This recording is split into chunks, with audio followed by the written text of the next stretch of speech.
રાણપુર શહેર અને તાલુકામાં તંત્ર દ્વારા 7 જેટલા ધાર્મિક દબાણો હટાવવામાં આવ્યા। બોટાદ જિલ્લાના રાણપુર શહેર તેમજ રાણપુર તાલુકામાં તંત્ર દ્વારા રોડ ઉપરના ધાર્મિક દબાણો હટાવવાની કામગીરી આજરોજ હાથ ધરવામાં આવી હતી, જેમાં રાણપુર મામલતદાર કેબી ગોહિલ, નાયબ મામલતદાર નીરવ વ્યાસ, અલ્કેશ પરમાર તેમજ પોલીસના ચુસ્ત બંદોબસ્ત સાથે રાણપુર શહેરમાં તેમજ રાણપુર તાલુકામાંથી 7 ધાર્મિક દબાણો તંત્ર દ્વારા દૂર કરવામાં આવ્યા હતા। સ્ટોરી વિપુલ લુહાર।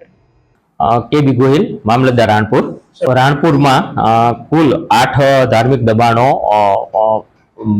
હતા, જે પૈકી નેશનલ હાઈવેના 3 ધાર્મિક દબાણો, સ્ટેટ આરએનબી સ્ટેટના 4 દબાણો અને આરએનબી પંચાયતનો 1 દબાણ થઈ કુલ 8 દબાણો ધાર્મિક દબાણો હેઠળ નોંધાયેલા હતા।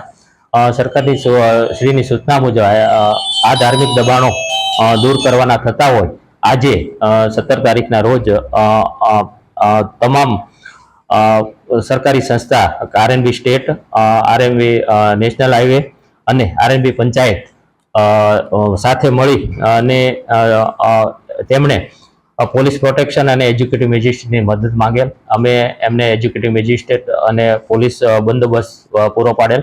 20 થી 25 પોલીસનો સ્ટાફ હતો અને સવારથી દબાણ દૂર કરવાની કામગીરી શરૂ કરેલી। એમાં નેશનલ હાઈવેના 2 દબાણો દૂર કરવામાં આવેલા છે।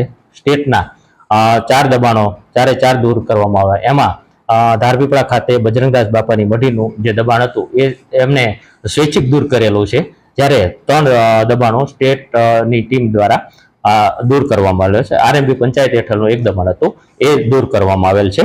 આવી રીતના આજે સાંજ સુધીમાં હાલ પણ કામગીરી શરૂ છે। છેલ્લું આરએનબી સ્ટેટનું દબાણ દૂર કરવાની 7 દબાણો દૂર કરવામાં આવેલા છે।